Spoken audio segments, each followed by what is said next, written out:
Bab 1082. Ada permintaan.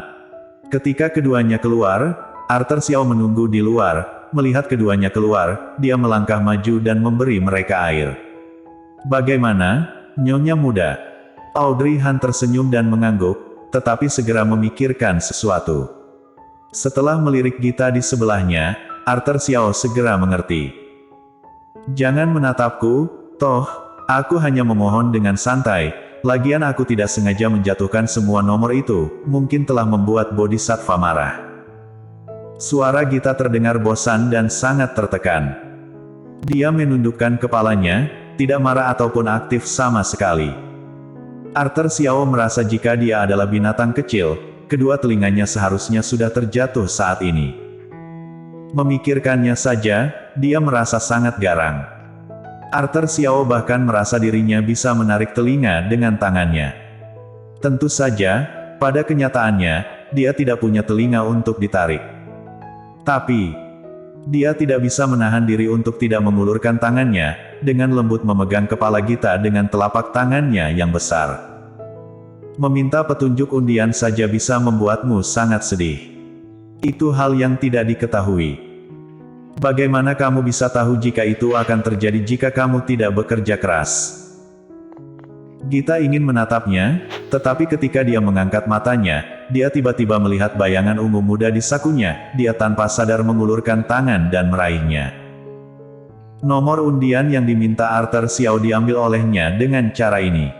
Hah? Kamu memohon juga? Audrey Han di samping tidak bisa berkata-kata. Rasanya seperti telah menemukan sesuatu yang luar biasa. Sebelum masuk, Arthur Xiao mengatakan bahwa dirinya tidak ingin pergi, tetapi tidak disangka dia diam-diam. Arthur Xiao sedikit malu karena ketahuan. Tapi sekarang dia tidak bisa menyangkalnya lagi. Dia hanya bisa mengangguk dan mengakui, ya, aku awalnya tidak ingin pergi, tetapi di luar sangat membosankan, jadi aku pergi meminta undian. Tidak peduli apa yang dia katakan, Gita sudah mengeluarkan nomor itu. Ketika dia melihat kertas nomor yang dia dapatkan sama tidak baik dengan dirinya, senyuman muncul di wajahnya. Aku bilang, kenapa kamu tiba-tiba menghiburku? Ternyata kamu juga menghibur diri sendiri di saat menghiburku. Nomor undian yang kamu dapatkan juga tidak baik sepertiku. Apa yang kamu minta, Arthur? Arthur Xiao menatapnya tanpa berbicara. Walaupun begitu, apa yang dikatakan biksu padamu? Bukankah dia bilang semua tergantung pada usaha manusia dan bisa menaklukkan langit? Gita mengangkat kepalanya saat dia berbicara, tapi tiba-tiba bertemu dengan tatapan membara dari Arthur Xiao yang dalam dan terbakar di wajahnya seperti api. Hati Gita tercengang, Arthur Xiao. Dia panik dan mulai Audrey Han di sebelahnya. Tapi Audrey Han sepertinya sudah menduga adegan ini akan terjadi sejak lama dan sudah bersembunyi di samping untuk minum air. Kamu seharusnya tahu apa yang aku minta. Saat jantung Gita berdebar kencang, Arthur Xiao sudah berbicara dengan lemah. Aku juga tahu apa yang kamu minta. Tapi jelas, nomor yang kita dapatkan tidak memuaskan. Sepertinya, situasi ini akan berlanjut untuk sementara waktu. Tapi aku percaya selama aku berusaha lebih keras, mungkin kamu akan menjadi milikku. Kamu menjadi milikku. Gita sangat gugup sehingga dia mengedipkan matanya beberapa kali dan mundur dengan panik. Setelah itu, dia memikirkan sesuatu dan segera mengembalikan nomor itu ke Arthur Xiao dan dengan marah berkata, siapa yang memiliki hal semacam ini sepertimu? Apa yang aku minta tidak sama sepertimu. Adapun apa yang aku minta, aku tidak akan memberitahumu. Setelah berbicara, Gita melarikan diri. Arthur Xiao, yang melihatnya melarikan diri dan tersenyum di bibirnya. Audrey Han sedang minum air, ketika Gita berlari ke arahnya dan duduk, ada senyum di matanya dan kemudian dia mendengar Gita mengeluh padanya. Audrey, apakah kita masih sahabat gasih? Iya, kenapa tidak? Lalu mengapa kamu meninggalkanku ketika temanmu dalam kesulitan?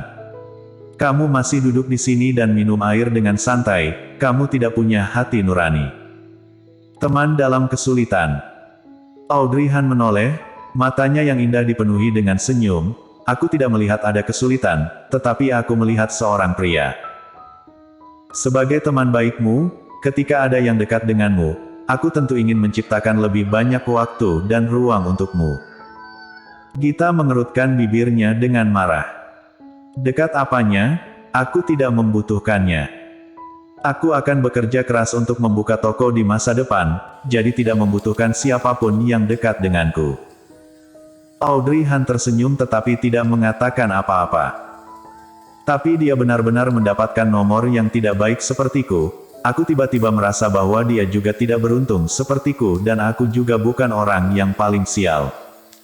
Ya, kalian berdua sangat cocok. Kamu memohon dan sedih karena tidak mendapatkan yang baik. Dia juga mendapatkan yang tidak bagus, kebetulan ini bisa menghiburmu.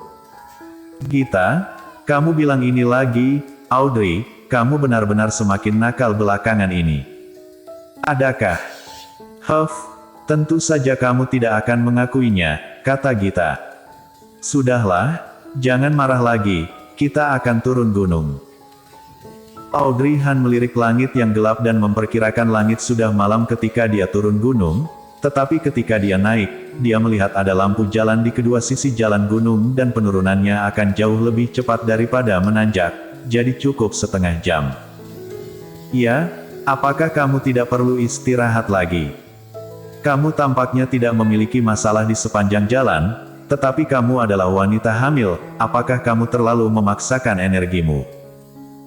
Gita memandang dia khawatir Audrey Han tidak merasa nyaman, tidak mengatakannya dan menyimpannya di dalam hatinya. Jangan khawatir, apakah kamu lihat ada yang salah denganku ini? Atau, kamu berharap sesuatu terjadi padaku? Gita memotongnya dengan kasar, omong kosong apa, bagaimana aku bisa berharap sesuatu terjadi padamu? Aku harap kamu tetap aman dan tidak terjadi kecelakaan apapun. Keduanya berbicara dan Arthur Xiao datang. Nyonya muda, apakah sudah selesai beristirahat? Kami akan turun gunung. Melihat Arthur Xiao, Gita teringat kata-kata tadi dan ekspresi wajahnya tiba-tiba menjadi sedikit tidak wajar, terbatuk ringan dan memalingkan wajahnya. Melihat wajah kecil yang canggung, Audrey Han tersenyum sedikit dan berkata, "Sudah, mari turun gunung." Gita mengikuti Audrey Han bangkit.